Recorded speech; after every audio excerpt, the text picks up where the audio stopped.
आज आप लोग सीखेंगे वाज या वर बी फॉर्म है पास्ट की। ठीक है ना। बहुत सिंपल है, कोई ज़्यादा कठिन भी नहीं है। कल देखा था इज एम आर वर्ब की बी फॉर्म। ठीक है ना। कुछ नहीं था, सब्जेक्ट लिखना था, इज एम आर लिखना था और कंप्लीमेंट में नाउन जो भी दिखाई दे रहे, जो भी चीज़ें दिखाई दे रही, लड़का लड़की पुस्तकें बेंच डिब्बा वगैरह जो भी चीज़ दिखाई दे रहा है उसको बोलना था। ठीक है ना। आज देखेंगे वाज या वर, है ना। पास्ट टेंस की बी फॉर्म है और बहुत सरल है। ठीक है ना। और महत्वपूर्ण भी है। यदि हमें छोटी छोटी चीज़ें नहीं पता तो फिर आगे वर्ब भी रहेगी, मेन वर्ब रहेगी, हेल्पिंग वर्ब रहेगी और बहुत सारे ऑब्जेक्टिव रहेंगे, प्रीपोजिशन रहेंगे, कंजक्शन रहेंगे, पूरा पार्ट्स ऑफ स्पीच रहेंगे, तो उस तब दिक्कत रहेगी। तो बिल्कुल छोटी चीज़ है। लेक्चर 2 है, वर्ब की बी फॉर्म है पास्ट में। ठीक है ना। वाज या वर, वाज या वर पर चर्चा करते हैं। सिंगुलर है ना, एक वचन चीज़ों के लिए ही शी इट नेम, और एक वचन के लिए वाज यूज करेंगे। और इसमें आई भी आ गया, इस आई के साथ भी वाज करेंगे। बाकी वी यू दे और बहुवचन प्लूरल इनके साथ में वर का यूज करेंगे। ठीक है ना। तो इसका जैसे मैं कुछ वाक्य बोल रहा हूँ। राम एक राजा था, वह मेरा मित्र था। ठीक है ना। वह मेरा भाई था, मैं उससे छोटा था। वह गरीब था, वे अमीर थे। ठीक है ना। वे दुखी थे, हम खुश थे।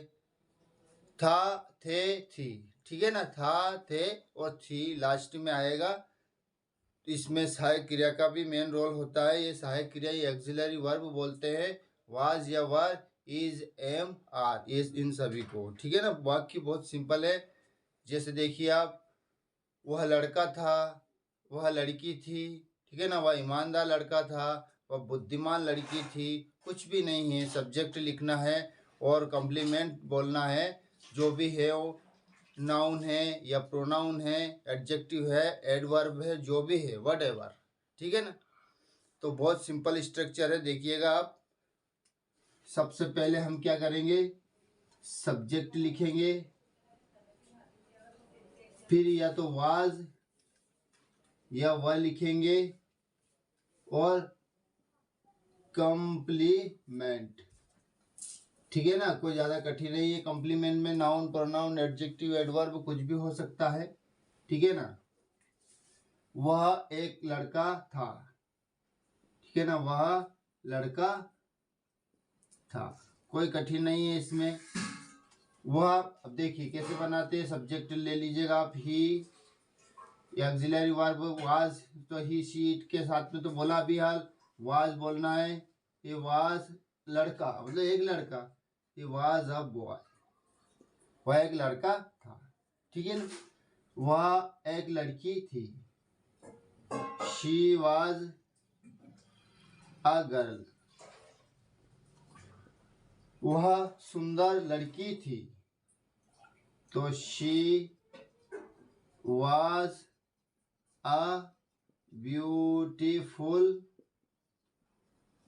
गर्ल। ठीक है, कोई दिक्कत नहीं है। सब्जेक्ट लिखा, वाज या वर लिखा और जो भी कॉम्प्लीमेंट है, ब्यूटीफुल गर्ल लड़की का, ये एडजेक्टिव है, ये नाउन है। ठीक है ना। एडजेक्टिव नाउन भी हो सकता है, नाउन भी हो सकता है, कोई दिक्कत नहीं है। ठीक है ना। वे मेरे मित्र थे, तो वे यानी दे होता है, दे प्लूरल है, वर माय फ्रेंड्स। ठीक है ना। अवनी मेरी मित्र थी, तो अवनी वाज माय फ्रेंड। ठीक है ना। वे छात्र थे, तो बहुत सारे की प्लूरल की बात करें, वे तो दे वर स्टूडेंट, दे वर स्टूडेंट्स, वे छात्र थे। ठीक है ना। सब्जेक्ट, एक्सिलरी वर्ब और नाउन, एडवर्ब, एडजेक्टिव, बहुत सारी चीज देखिए। सब्जेक्ट, ऑक्सिलरी वर्ब और कॉम्प्लीमेंट, सब्जेक्ट, ऑक्सिलरी वर्ब और कॉम्प्लीमेंट। ठीक है ना। तो जैसे मैं बहुत सारे वाक्य बोल रहा हूँ, ध्यान से सुनना है। राम एक राजा था, मोहन मेरा मित्र था, ठीक है ना, वे वहाँ थे, वह वहाँ था, वे उपस्थित थे। देखिए क्लास में जैसे कि ना वो, अरे वो नहीं आया था क्या, वो उपस्थित था यार, वो आया था, ठीक है ना, वह उपस्थित था, तो वह उपस्थित था, वह, तो ही वाज प्रेजेंट, और वहाँ, है ना, वह, वहाँ है ना, देयर होता है, ठीक है ना, वह उपस्थित था, ठीक है ना, वह दोषी था, ठीक है ना, वह बुद्धिमान लड़का था, जिसकी बारे में बात करें तो इसमें क्या होता है, पास्ट की बी फॉर्म होती है और कॉम्प्लीमेंट होता है, सब्जेक्ट लिखते हैं। सबसे पहले सब्जेक्ट देखते हैं हम कि वाक्य में पहले सब्जेक्ट कैसे बनाएंगे इसको, कि सबसे पहले हम सब्जेक्ट देखेंगे। देखिएगा, जैसे मैं बोल रहा हूँ इधर देखिए, ही वाज अ टीचर, ठीक है ना। अभी हमने बोला जैसे वह शिक्षक था, तो वह क्या सब्जेक्ट बोला हमने, और फिर इसमें वह के बाद में क्या आता है, ही शी इट नेम, और सिंगुलर के साथ में वाज आता है, बोला ना हमने, तो ही लिखा, फिर वाज लिख दिया, फिर जो भी कॉम्प्लीमेंट है वो क्या था, शिक्षक था कि फॉर्मर था कि दोषी था कि गरीब था कि अमीर था, जो भी कॉम्प्लीमेंट में आ रहा है उसको लिखना है। बहुत सिंपल चीज़ है ना। देखिएगा, जैसे she was an intelligent girl, देखिए क्या है, वह बुद्धिमान, वह एक बुद्धिमान लड़की थी, वह एक बुद्धिमान लड़की थी, सब्जेक्ट लिखा कम, और वाज या वाज सी के साथ वाज या वर आता है, और फिर कॉम्प्लीमेंट में क्या था, तो कुछ भी नहीं, इसमें कठिन वाली बात नहीं है कि ज़्यादा कठिन वाली बात है।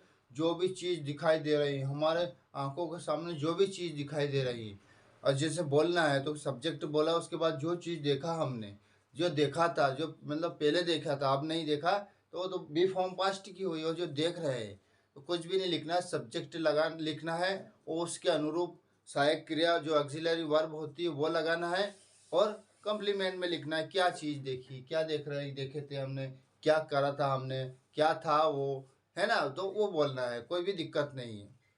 इंग्लिश स्पीकिंग में मतलब क्या होता है, फ्लुएंसी लाने के लिए, मतलब फ्लुएंसी मतलब जानते हो ना, अच्छे से स्पीड से बोलने के लिए, बिना अटके बोलने के लिए प्राइमरी स्टेज पर दो बातों आवश्यक है, ठीक है ना। इंग्लिश स्पीकिंग में फ्लुएंसी लाने के लिए प्राइमरी स्टेज पर दो बातें आवश्यक है। पहली बात तो है ग्रामेटिकली सही वाक्य बनाना, ठीक है ना, ग्रामेटिकली सही वाक्य बनाना, और दूसरी होती है practice of speaking, practice of speaking, और फिर थोड़ी थोड़ी मेहनत लगन के साथ पढ़ेंगे तो क्या है, सक्सेस किस योर फीट, सफलता तुम्हारे कदम चूमती है, सक्सेस किस योर फीट, सक्सेस किस योर फीट, सफलता तुम्हारे कदम चूमती है। यदि थोड़ी लगन मेहनत से, क्योंकि पहले फ्लुएंसी इंग्लिश में फ्लुएंसी लाने के लिए प्राइमरी स्टेज पर दो बातें इम्पोर्टेंट है, एक तो ग्रामेटिकली सही वाक्य बनाना, और दूसरा क्या होता है कि प्रैक्टिस ऑफ स्पीकिंग, बोलने की कोशिश करना, धीरे धीरे जैसे तैसे बोलना है, धीरे धीरे स्टेप बाय स्टेप बोलना है। तो सबसे पहले ये बी फॉर्म वाले सेंटेंस ही बोलेंगे ना, तब जाके बड़े सेंटेंस सीखेंगे, है ना। He was my friend, she was my friend, they were poor, ये तो पास्ट फॉर्म की बोल रहा हूँ। He was guilty, he was student, he was a student, तो ये सारी चीज़ें ध्यान रखना है, ठीक है ना। तो अब अपना ये जल